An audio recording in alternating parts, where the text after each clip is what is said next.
بسم اللہ الرحمن الرحیم۔ آرٹیفیکٹس کے معزز سامعین السلام علیکم۔ دوستو، ایک مرتبہ ایک یہودی عالم حضرت علی رضی اللہ تعالی عنہ کے پاس آیا اور ان سے کہا کہ میرے کچھ سوالات ہیں، آپ مجھے فوری طور پر ان کا جواب دیں۔ حضرت علی رضی اللہ تعالی عنہ نے فرمایا کہ تم سوال کرو۔ اس یہودی عالم نے کہا کہ آپ مجھے یہ بتائیں کہ وہ کون سا شخص ہے جس کے نہ تو والد ہیں اور نہ ہی والدہ، اور یہ بھی بتائیں کہ وہ کون سی عورت ہے جس کی نہ تو والدہ ہیں اور نہ ہی والد، اور وہ کون سا شخص ہے جس کی والدہ تو ہیں مگر والد نہیں، اور وہ کون سا پتھر ہے جس سے ایک جانور کی ولادت ہوئی، اور وہ کون سی عورت ہے جس نے صرف ایک دن کے 3 پہروں میں ایک بچے کو جنم دیا، اور وہ کون سے 2 دوست ہیں جو آپس میں کبھی بھی دشمن نہیں بنیں گے، اور وہ کون سے 2 دشمن ہیں جو آپس میں کبھی دوست نہیں بنیں گے۔ اس یہودی عالم کے سوالات ختم ہوتے ہی حضرت علی رضی اللہ تعالی عنہ نے فرمایا کہ تمہارے سوالات کے جوابات یہ ہیں: وہ شخص جس کے نہ تو والد ہیں اور نہ ہی والدہ، وہ حضرت آدم علیہ السلام ہیں، اور وہ عورت جس کی نہ تو والدہ ہیں اور نہ ہی والد، وہ حضرت بی بی حوا علیہ السلام ہیں، اور جس پتھر کے بارے میں تم نے پوچھا وہ پتھر وہ ہے جس سے حضرت صالح علیہ السلام کی اونٹنی کی پیدائش ہوئی تھی، اور وہ عورت جس نے ایک ہی دن کے 3 پہروں میں بچے کو جنم دیا تھا وہ حضرت مریم علیہ السلام ہیں، جن کو ایک پہر میں حمل ٹھہرا،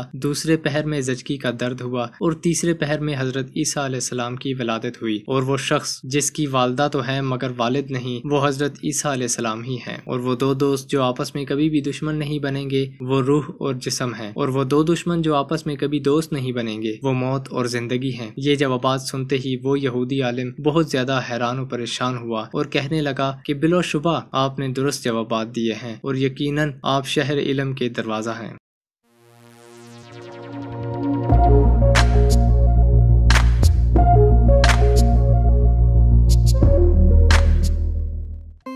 بسم اللہ الرحمن الرحیم۔ السلام علیکم دوستو، میرا نام ہے علی رضا اور آپ دیکھ رہے ہیں آرٹیفیکٹس۔ دوستو، تاج محل اب تک کی سب سے خوبصورت عمارت اور دنیا کی سب سے زیادہ پہچانی جانے والی یادگاروں میں سے ایک ہے۔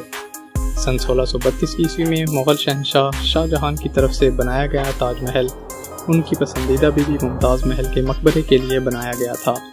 تعمیراتی منصوبہ اس وقت کے سب سے بڑے اور مہنگے منصوبوں میں سے ایک تھا اور اسے مغل فن تعمیر کا بہترین نمونہ اور اس کی طویل اور بھرپور تاریخ میں ہندوستان کی شاندار تاریخی علامت کے طور پر جانا جاتا ہے۔ دوستو، آج کی ویڈیو میں ہم تاج محل کے بارے میں 18 ایسے پر اسرار حقائق پر نظر ڈالیں گے جن کے بارے میں شاید ہی آپ جانتے ہوں۔ نمبر 1، تاج محل کو بنانے کے لیے 22,000 مزدوروں، مصوروں، سنگ تراشوں اور کڑھائی کے فنکاروں کی ضرورت پڑی جنہوں نے مل کر اس شاندار شاہکار کو بنایا۔ نمبر 2، تاج محل کی تعمیر سن 1632 میں شروع ہوئی اور سن 1653 میں اس کا اختتام ہوا۔ اس اندازے سے اس کی تعمیر میں تقریباً 22 سال لگے۔ نمبر 3، تاج محل کی تعمیر میں اس وقت 32 ملین روپے کی لاگت آئی تھی جو آج کے دور میں 70 بلین روپے بنتے ہیں۔ نمبر 4، شاہ جہان نے تاج محل کو اپنی تیسری بیوی ممتاز محل کے مقبرے کے طور پر بنایا تھا جو کہ اس کے 14ویں بچے کو جنم دیتے ہوئے وفات پا گئی تھی۔ نمبر 5، استاد احمد لاہوری، جنہیں عام طور پر تاج محل کا معمار سمجھا جاتا ہے، ہندوستان سے نہیں تھے بلکہ وہ فارسی تھے اور ان کا تعلق ایران سے تھا۔ نمبر 6، تاج محل کی تعمیر کے دوران بھاری سامان کو ایک جگہ سے دوسری جگہ پہنچانے کے لیے تقریباً 1000 سے زائد ہاتھیوں کا استعمال کیا گیا تھا۔ نمبر 7، اس شاہکار کی تعمیر کے دوران سنگ مرمر کے ساتھ ساتھ 28 مختلف اقسام کے قیمتی جواہرات کا استعمال بھی کیا گیا تھا۔ نمبر 8، تاج محل کی تکمیل کے بعد شاہ جہان کے بیٹے اورنگزیب نے شاہ جہان کو 1658 میں نظر بند کر دیا تھا اور اپنی زندگی کے آخری 8 سالوں میں شاہ جہان صرف کھڑکی سے ہی تاج محل کو دیکھ سکتے تھے۔ نمبر 9، دوسری جنگ عظیم کے دوران تاج محل کو بہت بڑے اسکفڈ سے ڈھانپ دیا گیا تھا جس کی وجہ سے یہ بانس کے ذخیرے کی طرح معلوم ہوتا تھا۔ نمبر 10، یہ کہانی کہ تاج محل کی تکمیل کے بعد تمام کاریگروں کے بازو کاٹ دیے گئے تھے تاکہ وہ ڈھانچے کی نقل نہ بنا سکیں، شاید یہ ایک افسانہ ہی ہے۔ نمبر 11، شاہ جہان نے دریا کے پار سیاہ سنگ مرمر سے ایک اور تاج محل بنانے کا ارادہ کیا تھا لیکن اس کے بیٹے کے ساتھ جنگ نے اس کے منصوبے کو روک دیا۔ نمبر 12، سب سے زیادہ قابل شناخت خصوصیت مزار کی چوٹی پر سفید گنبد ہے جسے دی انین ڈوم کے نام سے جانا جاتا ہے۔ یہ تقریباً 35 میٹر تک بلند ہے اور دیگر 4 گنبدوں سے گھرا ہوا ہے۔ نمبر 13، تاج محل کو ہر سال تقریباً 8 ملین سے زیادہ افراد دیکھنے کے لیے آتے ہیں۔ نمبر 14، 1857 کی بغاوت کے دوران برطانوی فوجیوں نے مقبرے پر موجود بہت سے بیش قیمتی پتھروں کو مقبرے کی دیواروں سے اکھاڑ پھینکا تھا۔ نمبر 15، خوفناک فضائی آلودگی کی وجہ سے تاج محل کا سفید سنگ مرمر تیزی سے پیلا ہو رہا ہے اور ڈھانچے کے قریب صرف الیکٹرک گاڑیوں کی اجازت ہے۔ یہی وجہ ہے کہ وزٹرز کو پارکنگ ایریا سے تاج محل تک پیدل جانا پڑتا ہے یا پھر الیکٹرک گاڑی کا استعمال کرنا پڑتا ہے۔ نمبر 16، تاج محل کا رنگ روشنی کے ساتھ ساتھ تبدیل ہوتا رہتا ہے، یعنی کہ صبح کے اوقات میں یہ گلابی رنگت دیتا ہے، شام کے وقت تاج محل دودھیا سفید دکھائی دیتا ہے اور رات کے وقت چاند کی روشنی میں تاج محل ہلکا نیلے رنگ کا محسوس ہوتا ہے۔ نمبر 17، تاج محل کی کھلی منزل جسے ہم عام طور پر دیکھتے ہیں وہ حکمران اور اس کی فوت شدہ بیوی کی حقیقی قبر نہیں ہے۔ اصل قبریں باغیچے کی سطح پر ہیں جو کہ عام منزل سے 2 درجے نیچے ہیں اور عام عوام کے لیے بند ہیں۔ نمبر 18، دوستو آپ جان کر حیران ہو جائیں گے کہ تاج محل کو ہر جمعے کے دن بند رکھا جاتا ہے کیونکہ اس کے احاطے میں ایک خال مسجد بھی واقع ہے جو ہر جمعے کے دن نماز جمعہ کے لیے نمازیوں کے لیے کھولی جاتی ہے۔ بسم اللہ الرحمن الرحیم۔ السلام علیکم دوستو، میرا نام ہے علی رضا اور آپ دیکھ رہے ہیں آرٹی فیکٹس۔ دوستو اگر تاریخ کے پنوں کو کھول کر دیکھا جائے تو انسان نے ہر دور میں کافی ترقی کی ہے۔ ایک وقت وہ بھی تھا جب لوگ ایک جگہ سے دوسری جگہ پیدل جایا کرتے تھے، لیکن اس میں وقت کے ساتھ ساتھ کافی تبدیلیاں ہوتی گئیں اور آج تو یہ حالت ہو چکی ہے کہ انسان ایک ملک سے دوسرے ملک تو چھوڑیں چاند تک کا سفر کر لیتا ہے۔ ویسے اگر لمبے سفر کی بات کی جائے تو ہمارے ذہن میں سب سے پہلے جس چیز کا خیال آتا ہے وہ ہے ٹرین۔ ٹرین کی اندرونی اور بیرونی بناوٹ کے ساتھ ساتھ اس کی ٹیکنالوجی میں بھی کافی بہتری کی گئی ہے۔ اس کی وجہ سے کئی سالوں تک ایک ہی ٹرین کا استعمال کرنا ممکن ہو جاتا ہے۔ لیکن کیا آپ جانتے ہیں کہ ہماری دنیا میں کچھ ایسی ٹرینز بھی موجود ہیں جو ایک وقت میں اپنی خوبیوں کی وجہ سے جانی جاتی تھیں، لیکن آج کئی ساری وجوہات کی بنا پر ان کا استعمال بند ہو چکا ہے اور اب وہ لاوارث پڑی ہیں۔ آج کی اس ویڈیو میں ہم آپ کو کچھ ایسی ٹرینز کے بارے میں بتائیں گے جو اب دنیا کے مختلف کونوں میں لاوارث پڑی ہیں۔ دوستو کیا آپ جانتے ہیں کہ اگر کسی ٹرین کے ڈبے کو کسی وجہ سے ٹرین سے علیحدہ کر دیا جائے تو اس کے ساتھ کیا کیا جاتا ہے؟ زیادہ تر کیسز میں ان ڈبوں کو اسکریپ یارڈ میں بھیج دیا جاتا ہے جہاں ان کے پارٹس کو پگھلا کر نئے ڈبے بنائے جاتے ہیں۔ جیسا کہ ہم جانتے ہیں کہ دنیا بھر میں آج جگاڑو لوگوں کی کوئی کمی نہیں ہے۔ انسان کوئی نہ کوئی حربہ آزما کر اپنی مشکلات سے باہر نکلنے کا حل نکال ہی لیتا ہے، اور اس بات کا ثبوت امریکہ کے ایک علاقے جارجیا میں ایک ندی کے اوپر موجود 2 راستوں کو جوڑتا ایک ٹرین کا ڈبہ ہے۔ ندی کے اوپر پڑے اس ٹرین کے ڈبے کو ایک پل کی طرح استعمال کیا جاتا ہے، لیکن حیرانگی کی بات یہ ہے کہ آج تک اس بات کا پتہ ہی نہیں چل پایا کہ صدیوں پرانے اس ٹرین کے ڈبے کو کون یہاں لے کر آیا اور کس نے اس ڈبے کو ایک پل کی طرح یہاں پر رکھ دیا۔ اسے اس طریقے سے ندی کے اوپر رکھنے کے لیے پہلے ندی کے دونوں اطراف پلر بنائے گئے اور پھر ان پلرز کے اوپر ڈبے کو مضبوطی کے ساتھ فٹ کر دیا گیا۔ نہ تو اس علاقے کے آس پاس کوئی ریلوے ٹریک ہے اور نہ ہی اس ڈبے کو یہاں پر لانے کا کوئی ثبوت مل سکا۔ فرانس میں موجود ایک ایسی ٹرین ہے جسے ایڈریان ایڈگاس نامی ایک شخص نے گوگل میپ پر ڈھونڈا تھا۔ اسے اس ٹرین نے اپنی طرف کافی متوجہ کیا، وہ اس کو دیکھنے چلا گیا۔ کسی وقت میں پیرس اور برطانیہ کے درمیان چلنے والے اس ٹرین میں وہ سہولیات موجود تھیں جو آج کی کسی ماڈرن ٹرین میں دیکھنے کو ملتی ہیں۔ اس ٹرین کے ڈبوں میں بہترین ریسٹورانٹ ہونے کے ثبوت بھی ملتے ہیں اور اس وقت میں انسانوں کے ذریعے استعمال ہونے والے اخبار اور رسالے اور کافی ساری روزمرہ استعمال کی چیزیں بھی اس میں ملتی ہیں۔ ان سب چیزوں سے یہ اندازہ لگایا جا سکتا ہے کہ یہ ٹرین 2014 میں بند ہو چکی تھی۔ دراصل فرانس میں الیکٹرانکس ٹرین آنے کے بعد ان پرانی ٹرینوں کو جنک یارڈ میں اسکریپ کے طور پر بیچ دیا گیا تھا، لیکن یہ ٹرین یہاں پر کیوں موجود ہیں اس کا کچھ پتہ نہیں چل سکا۔ دوستو ہم سب یہ جانتے ہیں کہ روز خوبصورت لڑکیوں اور اپنی قدرتی خوبصورتی کی وجہ سے دنیا بھر میں جانا جاتا ہے، لیکن رشیا کے پرم کرائی اورال میں آپ کو ایک الگ ہی نظارہ دیکھنے کو ملے گا۔ یہاں آپ کو دوسری جنگ عظیم کے بعد اسٹیم کی مدد سے چلنے والے لاوارث انجن دیکھنے کو ملتے ہیں۔ ایک وقت تھا جب یہ کوئلے کو سپلائی کرنے کے کام آیا کرتے تھے، لیکن دوسری جنگ عظیم کے بعد ان کا کوئی کام نہیں رہا، اسی لیے ان کو جنگل کے درمیان لا کر چھوڑ دیا گیا، یہی سوچ کر کہ اگر تیسری جنگ عظیم شروع ہوئی تو ضرورت پڑنے پر وہ ان کا استعمال کر سکیں، اور ان کو محفوظ رکھنے کے لیے ان کے انجن کے کچھ پارٹس پر تیل سے لدے ہوئے پیپرز کو لگا دیا گیا۔ شروعاتی دور میں ان کی اچھی طرح سے دیکھ بھال کی جاتی تھی، لیکن وقت گزرنے کے ساتھ ساتھ ان پر توجہ ہٹتی گئی اور ان کو زنگ لگ گیا، اور اب یہ اس طرح ایک ہی جگہ پر پڑے ہوئے ہیں۔ آپ کو بتاتے چلیں کہ زیادہ تر اسٹیم انجن کا استعمال 1940 سے 1950 کے درمیان کیا جاتا تھا۔